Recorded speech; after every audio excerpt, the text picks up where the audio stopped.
आपलं नांदेड, नांदेड जिल्ह्याचा बुलंद आवाज। नमस्कार, आपलं नांदेडमध्ये आपलं स्वागत आहे। युवा उद्योजक सुबोध काकांनी महाराष्ट्र रत्न पुरस्काराने सन्मानित। लंडन येथे भव्य सोहळ्यामध्ये पुरस्कार प्रदान।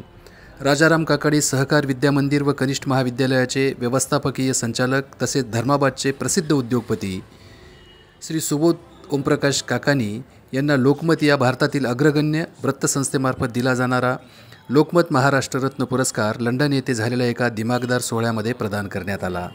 शिक्षण क्षेत्रातील उल्लेखनीय योगदानाबद्दल त्यांचा हा सन्मान केला गेला।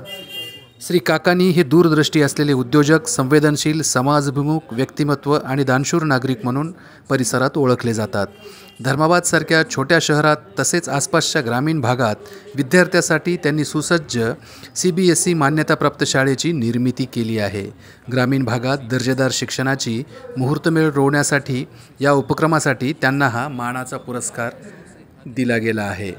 हा पुरस्कार लोकमत ग्लोबल इकॉनॉमिक कन्व्हेन्शन या लंडन येथील झालेल्या भव्य सोहळ्यामध्ये बॉलिवूडचे सुप्रसिद्ध सिनेकलावंत श्री सुनील शेट्टी, पर्यावरण व हवामान बदल आणि पशुसंवर्धन मंत्री श्रीमती पंकजा मुंडे, कोल्हापूर संस्थानचे छत्रपती मालोजीराजे शाहू व लोकमत समूहाचे ऋषी दर्डा या मान्यवरांच्या हस्ते प्रदान करण्यात आला।